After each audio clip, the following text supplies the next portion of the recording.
Hello बच्चों, बाबा Bindeshwari classes में आपका स्वागत करते हैं। इसके पहले वीडियो में हमने देखा था आनुवंशिकी के बारे में, जेनेटिक्स के बारे में। जेनेटिक्स के जितने टॉपिक थे हमने समाप्त कर दिए थे। अब उसके आगे वाला जो टॉपिक है वह है इवोल्यूशन, जैव विकास। जैव विकास के बारे में आज। जैव विकास किसे कहते हैं? निम्न स्तर के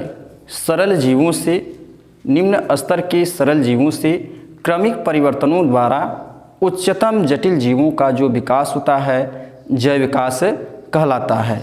इवोल्यूशन का शाब्दिक अर्थ होता है लिपटी हुई संरचना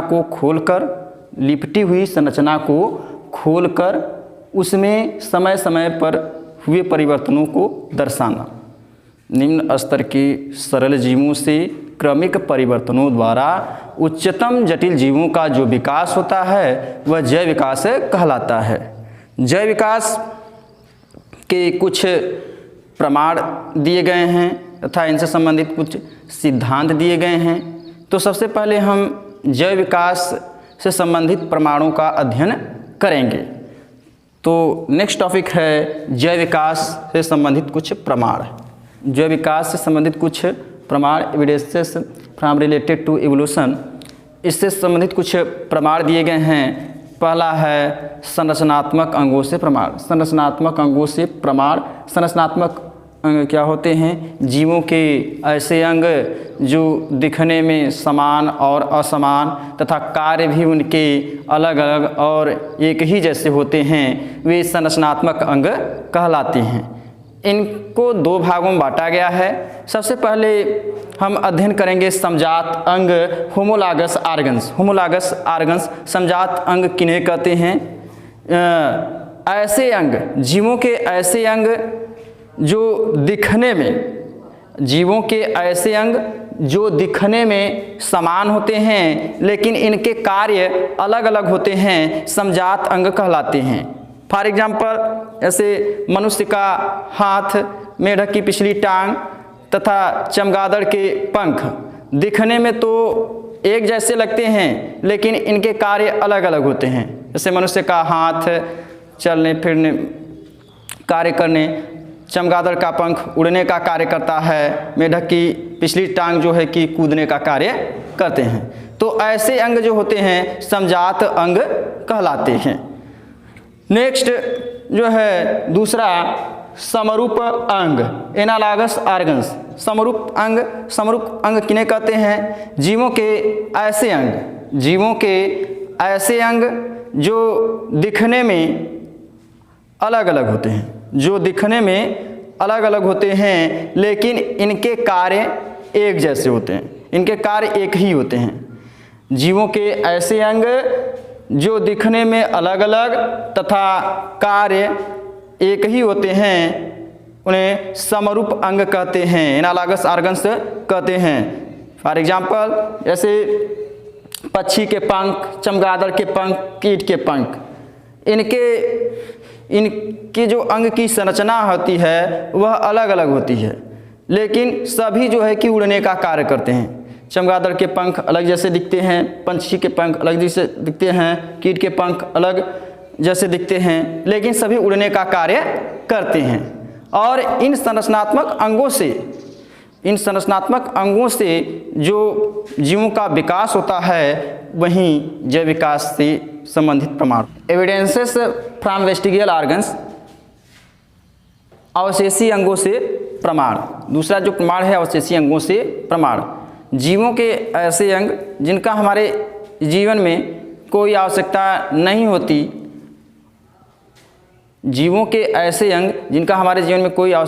होती, ऐसे अंग जो होते हैं अवशेषी अंग कहलाते हैं। जैसे शुतुरमुर्ग के पंख, ऑस्ट्रेलिया के एमू, मनुष्य के अकड़दार, इनका हमारे जीवन में कोई आवश्यकता नहीं होती लेकिन इन संरचनात्मक जो अंग होते हैं इनसे जो जटिल जीवों का विकास होता है वहीं अवशेषी अंगों से प्रमाण होता है। नेक्स्ट टॉपिक संयोजक कड़ियों से प्रमाण। एविडेंसेस फ्रॉम कनेक्टिंग लिंक, संयोजक कड़ियों से प्रमाण वे जीव जातियाँ जो दो संघों या दोनों प्रकार के जो है कि जातियों से मिलती जुलती हैं वे संयोजक कड़ी कहलाते हैं। वे जीव जंतु जो दोनों प्रकार के संघों या जीव जंतुओं से मिलती जुलती दिखाई देती हैं या अपने से कम विकसित जातियों तथा अधिक विकसित जातियों की सीमा रेखा अपने से कम विकसित तथा दूसरे से अधिक विकसित जातियों से अपने से कम विकसित तथा अधिक विकसित जातियों से मिलती जुलती दिखाई देती हैं, वह संयोजक जातियां कहलाती हैं। और यही जो जातियां होती हैं वे संयोजक कड़ियों के अंतर्गत आती हैं। जैसे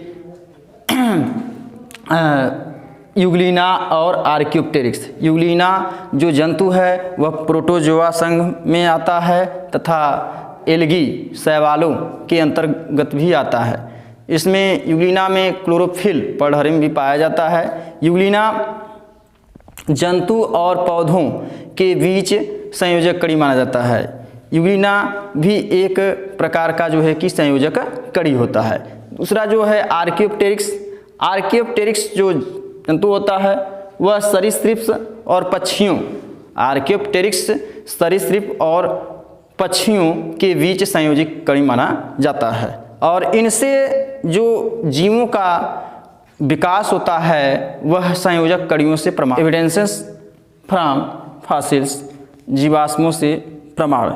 जीवाश्म क्या होते हैं? लाखों करोड़ों वर्ष पहले पृथ्वी की भूपर्पटी चट्टानों में दबे हुए मृत जीव जंतुओं के अंग पाए गए जिन्हें हम जीवाश्म कहते हैं। जीवाश्मों का जो अध्ययन होता है वही जीवाश्म विज्ञान कहलाता है, पैलेंटोलॉजी कहलाता है।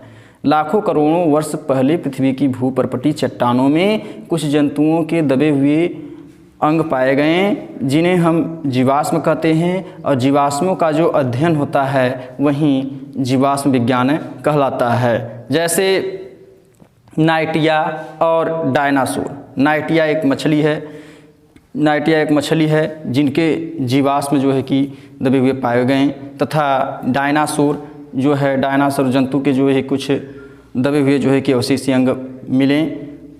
वे एक प्रकार के जो है जीवाश्म होते हैं और इनसे जो जीवों का उच्चतम रूप से विकास होता है वह जीवाश्मों से जो है कि प्रमाण होता है। आनुवंशिकी की परिभाषा इसके पहले हमने अध्ययन कर लिया था। आनुवंशिक लक्षण क्या होते हैं? जीवों के वे लक्षण जो एक पीढ़ी से दूसरी पीढ़ी में जाते हैं आनुवंशिक लक्षण कहलाते हैं, तथा आनुवंशिक लक्षणों की एक पीढ़ी से दूसरी पीढ़ी में जो जाने की क्रियाएं होती हैं वह आनुवंशिकता कहलाती है। आनुवंशिकी होती है जीव विज्ञान की वह शाखा जिसके अंतर्गत हम आनुवंशिकता से संबंधित विभिन्नताओं एवं समानताओं, जीव विज्ञान की वह शाखा जिसके अंतर्गत हम आनुवंशिकता से संबंधित विभिन्नताओं एवं समानताओं का अध्ययन करते हैं वही आनुवंशिकी कहलाता है। जैसे माता पिता से उनके संतानों में जो लक्षण, माता पिता से उनके संतानों में जो आनुवंशिक लक्षणों के फलस्वरूप जो विकास होता है वह जैव विकास के अंतर्गत आता है। और माता पिता से उनकी संतानों में जो लक्षण आनुवंशिक लक्षणों के फलस्वरूप विकसित होते हैं उनसे जो जटिल विकास होता है वही आनुवंशिकी से प्रमाण होता है। नेक्स्ट टॉपिक जो है जैव विकास के सिद्धांत जो हम पढ़ेंगे। आनुवंशिकी से प्रमाण, जीवाश्मों से प्रमाण, संयोजक कड़ियों से प्रमाण, संरचनात्मक अंगों से प्रमाण का अध्ययन हमने कर लिया। प्रमाण जो है कि मुख्य रूप से इतने ही पढ़ने थे। अब हम पढ़ेंगे जैव विकास के सिद्धांत। जैव विकास के जो सिद्धांत होते हैं वह मुख्य रूप से 3 दिए गए हैं। पहला है डार्विन का प्राकृतिक वर्ण सिद्धांत जिसे डार्विनवाद के नाम से जानते हैं। दूसरा है लैमार्क का उपार्जित लक्षणों की वंशागति का सिद्धांत जिसे लैमार्कवाद के नाम से जानते हैं। तीसरा है ह्यूगो डी ब्रिज का उत्परिवर्तनवाद सिद्धांत। तो यही 3 सिद्धांत दिए गए हैं। पहला है जैव विकास के निम्न 3 सिद्धांत दिए गए हैं। पहला है डार्विन का प्राकृतिक वर्ण सिद्धांत, जिसे इंग्लिश में बोलते हैं natural selection theory of Darwin. दूसरा है लैमार्क का उपार्जित लक्षणों की वंशागति का सिद्धांत, जिसे इंग्लिश में बोलते हैं theory of inheritance, theory of inheritance of acquired character. तीसरा है ह्यूगो डिब्रिज का उत्परिवर्तनवाद सिद्धांत, जिसे इंग्लिश में बोलते हैं mutation theory of Hugo debris. तो सबसे पहले हम एक एक का अध्ययन करेंगे। तो सबसे पहले हम पढ़ेंगे डार्विन का प्राकृतिक वर्ण सिद्धांत, natural selection theory of Darwin. जो सिद्धांत है डार्विन का प्राकृतिक वर्ण सिद्धांत, natural selection theory of Darwin.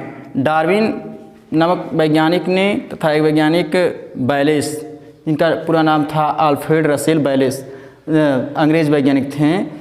Alfred Russel balance तथा चार्ल्स डार्विन नामक वैज्ञानिक ने मिलकर यह सिद्धांत को प्रतिपादित किया, इस सिद्धांत को जो है कि प्रतिपादित किया। तथा चार्ल्स डार्विन नामक वैज्ञानिक ने जो इसकी व्याख्या की थी वर्जिन ऑफ स्पीसीज, जातियों की उत्पत्ति में इसकी व्याख्या को व्यक्त की। इनके अनुसार, डार्विन के अनुसार प्रकृति में कोई दो जीव जो होते हैं वह बिल्कुल एक समान नहीं होते हैं।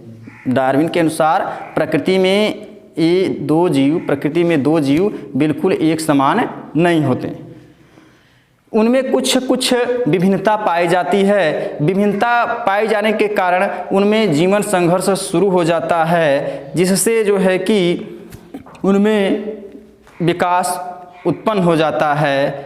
जैव विकास में डार्विन ने जो व्याख्या की थी, डार्विन ने बोला था कि इनके अनुसार जो है कि कोई दो जीव जो होते हैं वे एक समान नहीं होती हैं, उनमें कुछ जो है कि विभिन्नता पाई जाती है। उन विभिन्नता के कारण जो है कि जीवन संघर्ष शुरू हो जाता है। इससे यह स्पष्ट होता है कि प्रकृति के अनुसार जो है कि जीव जंतुओं का जो है कि विकास हुआ है। डार्विन नामक वैज्ञानिक ने कहा था कि प्राकृतिक वर्ण जो सिद्धांत होता है, प्राकृतिक लक्षणों के फलस्वरूप जो है कि जीवों का विकास होता है, क्योंकि उस जीवों में जो है कुछ विभिन्नता पाई जाती है। विभिन्नता पाए जाने के कारण जो है कि उनमें जीवन संघर्ष शुरू हो जाता है। जीवन संघर्ष शुरू होने के फलस्वरूप जो होते हैं जीवों का जो विकास होता है वह होने शुरू हो जाता है। तो इससे यह स्पष्ट होता है कि प्राकृतिक वर्ण के अनुसार जो है कि जीवों का विकास हुआ है। इसे इन्होंने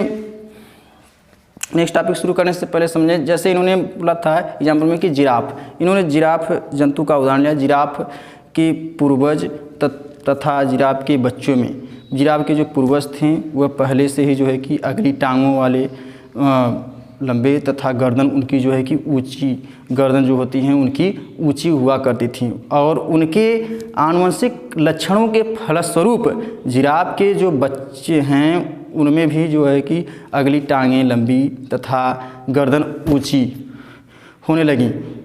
ऊंची वाले जो है कि बच्चे उत्पन्न हुए। इससे जो है कि यह स्पष्ट होता है कि पूर्वजों से जो है कि संतानों में जो लक्षण उत्पन्न होते हैं वह प्राकृतिक वर्ण के अंतर्गत आते हैं, प्राकृतिक वर्ण के अंतर्गत आते हैं। प्राकृतिक वर्ण के फलस्वरूप जो है कि जीवों का विकास हुआ है। जिराफ के उदाहरण में उन्हें बताया था कि जिराफ के जो पूर्वज थे वह पहले से जो है कि अगली टांगें उनकी जो है कि लंबी हुआ करती थी तथा गर्दन ऊंची हुआ करती थी। और उनके आनुवंशिक लक्षणों के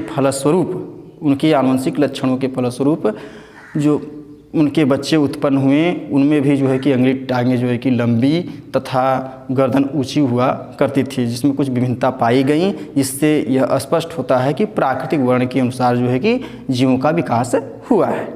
नेक्स्ट टॉपिक है लैमार्क का उपार्जित लक्षणों की वंशागति का सिद्धांत। दूसरा सिद्धांत है theory of inheritance of acquired character, theory of inheritance of acquired character, उपार्जित लक्षणों की वंशागति का सिद्धांत। इस सिद्धांत को लैमार्क नामक वैज्ञानिक ने दिया था और इसे 1809 में दिया था। और अपने विचारों की व्याख्या प्रस्तुत करने के लिए फिलॉसफी ऑफ जूलॉजिक में यह प्रकाशित किया। इनके अनुसार उपार्जित लक्षण क्या होते हैं? जीवों के वे लक्षण जो अंगों के प्रयोग तथा अनुप्रयोग पर आधारित होते हैं या अंगों के प्रयोग तथा अनुप्रयोग के कारण उत्पन्न होते हैं, उपार्जित लक्षण कहलाते हैं। और उपार्जित लक्षणों के फलस्वरूप जो जीवों का विकास होता है वहीं उपार्जित लक्षणों की वंशागति का सिद्धांत कहलाता है। इन्होंने भी जिराफ जंतु के बारे में बताया। जिराफ के जो जंतु थे पहले जो है कि पृथ्वी पर जो घास फूस थे उनको चरने गए, पृथ्वी पर घास फूस खाकर जो है कि अपना पेट लेते थे। उसके बाद घास फूस खत्म होने के बाद वह छोटे छोटे वृक्ष की पत्तियों को खाने लगा। छोटे छोटे वृक्ष की पत्तियों के खाने के बाद थोड़े अधिक बड़े वृक्ष की पत्तियों को जो है कि खाने गया तो वह अपनी गर्दन थोड़ा जो है कि ऊंची कर लिया और टांगी में जो है कि थोड़ा लंबी कर लिया, जिससे उनके